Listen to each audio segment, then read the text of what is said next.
امام کی یہ نماز پڑھیے، 4 رکعت نماز، نماز مولا متقیان کے نام سے، اور اس نماز کے بعد تسبیح پڑھیے، اور تسبیح کے بعد پھر دعا میں امام کے الفاظ کو یاد کیجئے۔ امام نے بسم اللہ الرحمن الرحیم۔ اب آئیے نمازوں کے بعد میں ایک نماز کے جو کل بیان کی اور ایک نماز جو آج بیان کرنا، یہ نماز مولا متقیان علی ابن ابی طالب علیہ السلام، اور چونکہ یہ نماز ایسی ہے کہ اس نماز کے طریقے تو آپ کے علم میں ہیں، چہاردہ معصومین کے نام سے الگ الگ نمازیں موجود ہیں۔ کل نماز بیان ہوئی اللہ کے رسول کے نام سے، اور آج نماز بیان کر رہا ہوں مولا متقیان کے نام سے، یہ 4 رکعت نماز، اور 4 رکعت نماز یہ عام طور پر آپ نے تلاوت کی ہوگی نیمہ شعبان کے مخصوص ماحول میں، لیکن یہ مخصوص برائے نیمہ شعبان ہی نہیں ہے، بلکہ بعض روایات میں اس کو جمعے کی نمازوں میں بھی شامل کیا گیا، مگر جمعے میں مقید نہیں ہے۔ یہ سال میں، ہفتے میں، مہینے میں کسی بھی دن جب انسان اس نماز کو پڑھنا چاہے مولا متقیان کے نام سے، تو 4 رکعت نماز، دو رکعت کر کے نماز کی نیت، نماز علی ابن ابی طالب علیہ السلام 2 رکعت بجا لاتا ہوں قربتاً الی اللہ، اور ہر رکعت میں الحمد کے بعد 50 مرتبہ سورہ اخلاص کی تلاوت، 50 مرتبہ سورہ اخلاص کی تلاوت۔ کوئی تو خاص ربط ہے علی کا اور توحید کا، اتنا ربط ہے کہ سورہ اخلاص کے بغیر نماز علی ابن ابی طالب مکمل ہوتی ہی نہیں۔ کہ 4 رکعت نماز پڑھیے، اور 4 رکعت نماز پڑھنے کے بعد اس میں جو خاص عنوان ہے کہ جس کے لیے میں نے یہ موبائل اپلیکیشن کھولی ہے خاص طور سے، کہ میں اس کی دعا کا ترجمہ، اصلاً جو جملہ ہمارا چل رہا ہے نفس کے موضوع پر، اس کا بڑا تعلق ہے اس دعا سے بھی، جو مولا متقیان کی نماز کے بعد پڑھی جاتی ہے۔ اس میں ایک تسبیح ہے۔ جب تسبیح کا لفظ جب بھی استعمال ہوتا ہے ہمارا ذہن کاؤنٹر کی طرف چلا جاتا ہے، حالانکہ کاؤنٹر اور ہے اور تسبیح اور ہے۔ یہ اردو زبان کے مسائل ہیں کہ تسبیح کا مطلب اس میں 100 دانے ہوں یا 34 دانے ہوں، یا اس کے علاوہ دیگر آج کل مختلف فیگرز آ سکتی ہوں گی تو آ رہی ہوں گی، لیکن کاؤنٹر، تسبیح کا مطلب کاؤنٹ کرنے والی شے۔ بس آپ کے ساتھ شیئر کر لوں یہ بات کہ جب بھی کبھی تسبیح جناب سیدہ پڑھیے، عقیق پہ پڑھیے، فیروزہ کی تسبیح ہو یا کوئی اور پتھر کی بنی ہوئی ہو، پلاسٹک کی بنی ہوئی ہو، سب سے افضل ہے اپنی انگلیوں پہ پڑھیے، اس لیے کہ وہ تمام جو بنی ہوئی تسبیحات ہیں وہ رہ جائیں گی باہر، کفن میں یہ آپ کے ساتھ جائیں گی۔ پھر گنتی کا مسئلہ آپ کا حل ہو جائے گا۔ آپ اگر تسبیح کو اٹھا کے پڑھنے پہلے سے کاؤنٹ کیجیے کہ دانے پورے ہیں یا نہیں ہیں، اور اگر اپنے انگلی کے پور پہ پڑھ رہے ہیں تو یہ گنتی بھی یقینی آپ کے پاس موجود ہے۔ ہاں اگر خاک شفا کی مل جائے تو افضل ترین ہے، یہ افضل ہے، اور افضل ترین خاک شفا۔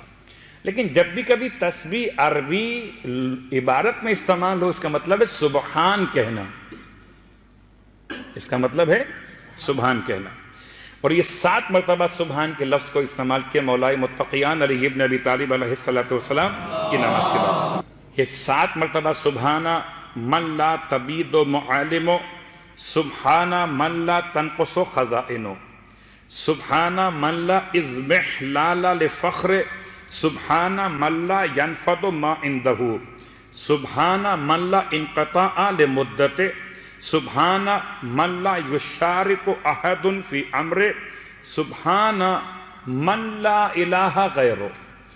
جو کربلا گئے ہیں تو ماشاءاللہ خدا نے مبارک کرے اور دوبارہ نصیب کرے، اور جو نہیں گئے انہیں بار بار بلائے، سب کے ساتھ بلائے۔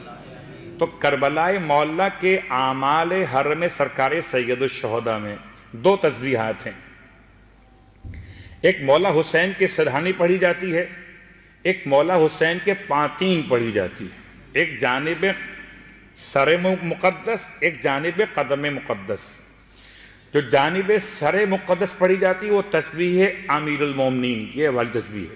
یہ 7 سبحان کے کلمات ہیں جن کو 1000 مرتبہ پڑھنے کے لیے امام کے حرم کے اعمال میں شامل کیا گیا. ایسے ہی شہزادی کونین کے نماز کے بعد کی ایک تسبیح ہے، وہ مولا حسین علیہ السلام کے پاتین مقدس پر 1000 مرتبہ پڑھے جانے کا مسئلہ روایات میں بیان کیا. یہ 7 مرتبہ سبحان سبحان سبحان کہنے کے بعد اب کہتے ہیں بس اپنے لیے دعا مانگیں اور پھر کہیں. میں نے جو آپ کو زحمت دی اس دعا کی تلاوت کی، اس کے الفاظ: اے وہ جو گناہ گاروں سے درگزر کرتا ہے، یا من عفا عن السیئات ولم یجازیہا، اور انہیں سزا نہیں دیتا، درگزر کرتا ہے انہیں سزا نہیں دیتا. ارحم عبدک، اپنے بندے پر رحم فرما. یا اللہ نفسی نفسی. مولائے متقیان کے اس نماز کے بعد تسبیحات کے بعد کی دعا میں نفسی نفسی، یا اللہ نفسی نفسی، اے اللہ مجھے نفس امارہ سے بچا لے. شاید کسی کے ذہن میں یہ بات آئے کہ مولائے متقیان جملہ کیوں پڑھیں گے؟ یہ مولا تو مولا ہیں. بات بڑی آسان سی، مولا مولا ہیں تو مولا کا جملہ مولائیوں کے لیے سمجھ کے پڑھیے. اگر وہ سجدہ نہ کرتے تو ہم سجدہ سیکھتے کیسے؟ اگر وہ خدا کی توحید کو بیان نہ کرتے تو ہمیں توحید کا ادراک کیسے ہوتا؟ اصلاً یہ میرے لیے اور آپ کے لیے. یا اللہ نفسی نفسی. مولائے متقیان کی 4 رکعت نماز کے بعد، مولائے متقیان کی 7 مرتبہ لفظ سبحان کی تسبیح کے بعد، لیکن اگر کبھی نماز نہ پڑھ سکیں تو ویسے ہی بیٹھ کر کبھی یہ دعا پڑھ کر دیکھیں جس میں امام نے اللہ سے باتیں کی ہیں. فرماتے ہیں کہ پروردگار مجھے میرے نفس سے امارہ سے بچا. اے میرے مالک میں تیرا بندہ ہوں جو تیرے سامنے حاضر ہوں. اے میرے معبود تجھے تیری ذات کا واسطہ. اے مرکز امید، اے رحم کرنے والے، اے پناہ دینے والے. تیرا بندہ تیری ہی پناہ کے اندر ہے جو کوئی چارہ کار نہیں رکھتا. اے آخری امید گاہ، اے اپنے بندے کی رگوں میں خون جاری کرنے والے. اے اس کے سردار، اے اس کے مالک، اے وہ ذات، اے پروردگار میں صرف تیرا بندہ ہوں. میرا کوئی چارہ کار نہیں ہے. میں اپنے نفس میں بے نیاز نہیں ہوں اور نہ اس کے لیے نفع اور نقصان پہنچانے کے قابل ہوں. میرا کوئی نہیں جس سے یہ باتیں کروں. میرے فریب کاری کے سب ذرائع منقطع ہو گئے. میرے سارے گمان مان پڑ گئے. زمانے نے مجھے تیری بارگاہ میں تنہا چھوڑ دیا. بس میں تیرے حضور اس مقام پر کھڑا ہوں کہ اے معبود سب کچھ تیرے علم میں ہے. کون سی بات ہے جو رب سے چھپی ہوئی ہے؟ بس اب تو مجھ سے کیا سلوک کرے گا؟ اے کاش میں جان لیتا کہ میری دعا پر تو نے کیا کہا ہے. کاش میں سن لیتا کہ تو نے میرے الفاظ سن کر کیا کمنٹس دیے ہیں میرے بارے میں. کیا تو نے ہاں کہہ دی ہے یا تو نے نہ فرما دی ہے؟ بس اگر تو نے نہ کر دی ہے تو پروردگار ہائے میری بربادی ہی بربادی، ہائے میری درماندگی درماندگی درماندگی، ہائے میری بدبختی بدبختی بدبختی، ہائے میری خواری خواری اور خواری. یہ میں ترجمہ کر رہا ہوں امام کے الفاظ مقدس کا. بس اس کی طرف اور کس کی طرف سے یا کس کے پاس کہاں چلا جاؤں؟ میں کس کی پناہ میں جاؤں؟ کس سے امید لگاؤں کہ کون مجھ پر فضل و کرم کرے گا جبکہ تو نے مجھے چھوڑ دیا؟ اے وسیع بخشش کے مالک، اور اگر تو نے میرے جواب میں ہاں کی، جس کا مجھے تجھ سے گمان ہے اور تجھ سے امید ہے، تو میرا حال کیا ہی اچھا ہے۔ میں نیک بخت خوش نصیب ہوں، تو میرا حال کیا ہی اچھا ہے کہ میں رحمت شدہ ہوں۔ اے رحمت والے مہربان، اے دلجوئی کرنے والے، ایک کمی پوری کرنے والے، اے حکومت کرنے والے، اے معاف کرنے والے، میں کوئی ایسا عمل نہیں کرتا جس کے ذریعے اپنی مراد کو پہنچ سکوں۔ میں تیرے اس نام کے واسطے سے سوال کرتا ہوں جسے تو نے پردہ غیب میں پوشیدہ رکھا ہوا ہے، کہ تیرے پاس محفوظ ہے، وہ تیرے سوا کسی چیز کی طرف اپنا رخ نہیں کرتا۔ میں اسی نام سے، اسی نام کے واسطے سے اور تیری ذات اور اس نام کے واسطے سوال کرتا ہوں کہ تیرے ناموں میں بزرگ و برتر ہے، اس کے علاوہ میرے پاس نہیں تیری ذات کے علاوہ کوئی پناہ دینے والا۔ اے وہ کہ جو از خود موجود اور وجود بننے والا ہے، اے وہ جس نے خود کو مجھے پہچنوایا، اے وہ جس نے مجھے اپنی اطاعت کا حکم دیا، اے وہ جس نے اپنی نافرمانی سے مجھے روکا، اے وہ جسے خدا پکارا جاتا ہے، اے وہ جس سے سوال کیا جاتا ہے، جس سے مانگا جاتا ہے۔ پروردگار، جو ہدایت تو نے مجھے فرمائی میں نے اس پر عمل نہیں کیا، تیری اطاعت نہیں کی۔ اگر میں تیرے حکم پر عمل پیرا ہوتا تو اس مقصد میں تو کافی تھا جس کے لیے میں حاضر ہوا ہوں۔ امام علیہ السلام کے دعا کے کلمات سننا اور ہے، پڑھنا اور ہے، اور میں کیا جملے استعمال کروں کہ ہم جب اللہ سے بات کر رہے ہوتے ہیں تو حقیقتاً اللہ سے بات کر رہے ہوتے ہیں اللہ کو دوست سمجھتے ہوئے۔ کیا مطلب؟ صلوات پڑھیں محمد و آل محمد۔ کیا مطلب اس کا؟ اللہ نے ٹھیک ہے، ٹھیک ہے، کر نماز تو پڑھ لی ہے نا، اب تو کر دے، پروردگار دے دینا۔ اللہ سے ایسے بات کر جیسے اللہ کے پاس رکھوا کر گئے تھے۔ خدا سے بات کرنے کا سلیقہ کون سکھائے گا آل محمد نہ ہو۔ کبھی امام کی یہ نماز پڑھیے، 4 رکعت نماز، نماز مولائے متقیان کے نام سے، اور اس نماز کے بعد تسبیح پڑھیے، اور تسبیح کے بعد پھر دعا میں امام کے الفاظ کو یاد کیجئے۔ امام نے نفس امارہ سے بچنے کی دعا اس نماز کے بعد تعلیم فرمائی۔ مگر میرا پھر سوال وہی ہے، مولانا یہ سب سنا دیا آپ نے موبائل کھول کے، یہ تو بتائیے ملے گا کیا اس نماز کے بعد؟ کیا ملے گا؟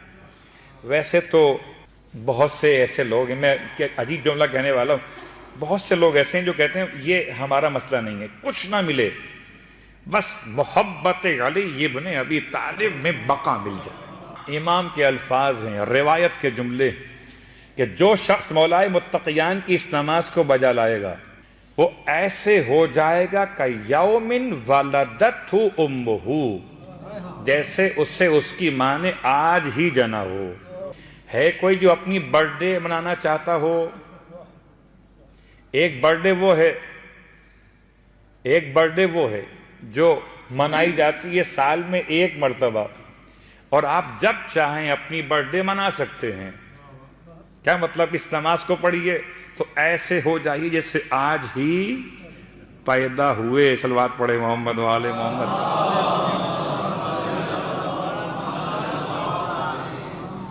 اب اس نماز کے بعد سورہ مبارکہ دہر کی تفسیر میں ہم کل وہاں تک آپ کو لے کے چلے تھے کہ جہاں پر نعیم کی بات ہوئی تھی، اور نعیم کے بعد ملک کبیر کی بات ہوئی تھی، اور ملک کبیر کے بیان سے پہلے جنت میں جانے والے افراد کی پہچان کیا ہوگی؟ تفسیر مجمع البیان کا حوالہ جلد نمبر 10۔ ان آیات کے ذیل میں امام جعفر صادق علیہ السلام کے کلمات مقدس، جنت میں کیفیت کیا ہوگی کل آپ سن رہے تھے کہ کیسے ولدان مخلدون ہوں گے جو ہاتھوں میں گلاس لیے ہوئے خدمت انجام دے رہے ہوں گے، اور کس انداز سے صاحبان ایمان جنت میں اہل بیت علیہم الصلاۃ والسلام کے مقامات کا مشاہدہ کریں گے کہ جن مقامات کا مشاہدہ ملک کبیر کے انداز میں ہوگا، تو نعمتیں اتنی زیادہ ہوں گی، امام فرماتے ہیں نعیماً خطیرہ۔ خطیر رقم اردو میں استعمال ہوتا ہے، خطیر معنی بہت زیادہ۔ اب تو خیر اس کا استعمال بہت کم ہو گیا، ورنہ لفظ خطیر کا استعمال پہلے زیادہ ہوتا تھا۔ اب تو لفظ آسان ہے کہ جو شمار نہ ہو سکے۔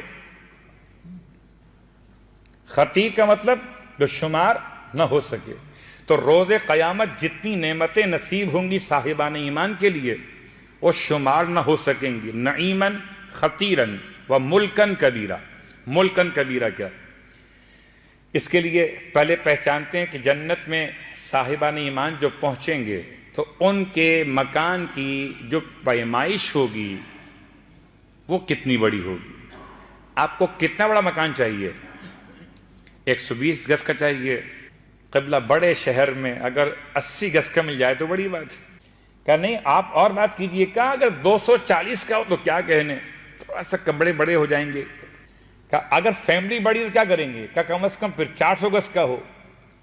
بڑھاتے چلیے، عجیب جملہ روایت کا ہے کہ جنت میں کم سے کم چھوٹا مکان، جنت میں چائنا کٹنگ نہیں ہوگی۔ جنت میں جتنے پلاٹ ہیں وہ آلریڈی خدا نے پہلے سے الاٹ کیے ہوئے بنائے ہوئے ہیں، ان میں کوئی کٹنگ کی گنجائش نہیں ہے۔ صلوات پڑھ لیں محمد و آل محمد۔ جنت کا سب سے چھوٹا مکان اتنا بڑا ہوگا کہ اگر اس